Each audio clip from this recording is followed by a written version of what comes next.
Hi guys, so we are back with another summer reading craft, and today I'm going to be showing you how to make a DIY cat toy with the kit that we give you.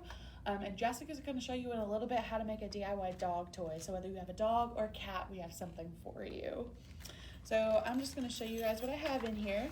You have a little instruction sheet that kind of just tells you what's in it. This is kind of self-explanatory, so it's not really much as far as instructions. But I'm just going to show you what I'm going to use to attach all our stuff to it. So you have feathers in here and bells and like a skewer. So we have our little bells.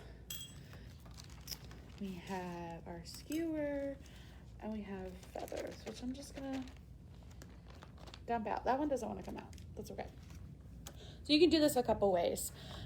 You could glue it together. You could hot glue it to the end.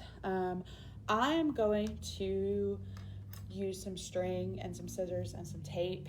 And I'm going to start by taping the feathers on here. You don't have to use the whole thing.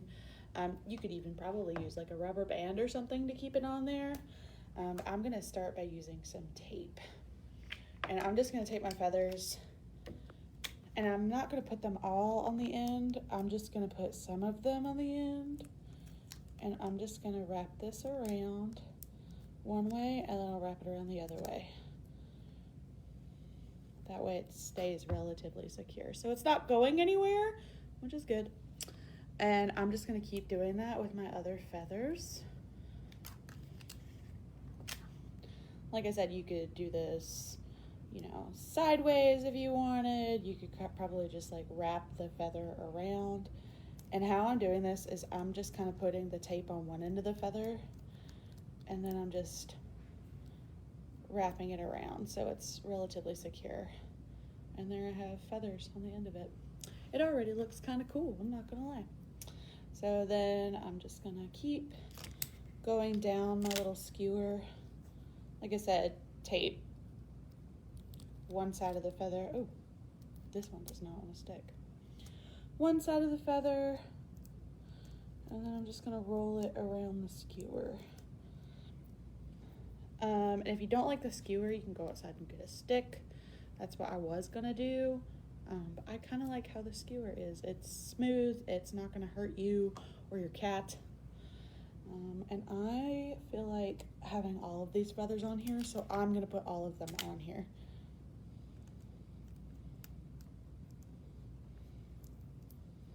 And it doesn't have to be perfect. I'm sure your cat's not gonna be that picky.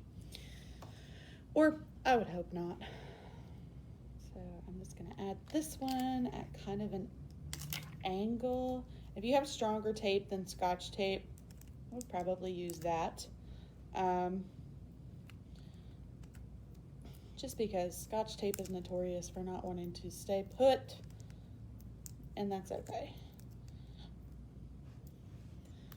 And so I think maybe this big one, and then I won't use that one. Oh, I've lost my tape there. Okay, so I'm just gonna do this one last one. I'm gonna try and put it at an angle. I'm not making any promises. It kind of worked. All right. So now that I have all my feathers taped on there, you could leave it like this, or we can add the bells and it'll have sound to it. I wish I had a cat here to show you, but anybody who has cats knows that this will work. So with my string, I'm only gonna cut off maybe that much of it. This is just some old twine I had laying around. You could use thread. You could use embroidery thread if you had that. I'm blanking on any other types of string that you may have in your house. Floss even, I'm sure. And I'm just gonna take this and tie it in a knot on the string so it's a little more secure and your cat's not eating bells. And I'm literally going to tie it in a knot in between some of these feathers. So I'm just going to thread that through there. I'm going to just tie it in a double knot. And I don't even think I'm going to trim the, that's odd. I don't even think I'm going to trim the ends because it'll give him something for the cat to grab onto. And I'm just gonna tie it again, just to be as secure as I can. And there you have it. It is a cat toy that you can make yourself. It has little bells on it, and I may end up trimming these, but it's something for the cat to grab onto. And since this is twine, it's not gonna hurt him or anything, but it's just something for you to play with your cat with. And I really enjoyed making this with you guys. I personally am not a cat person. I personally prefer dogs, but I can enjoy cats as well, especially with something like this. It'd be really fun to watch him play with this. And stay tuned to watch Jessica make a homemade dog toy out of a t-shirt. Thank you so much for watching, and we'll see you next week. Bye.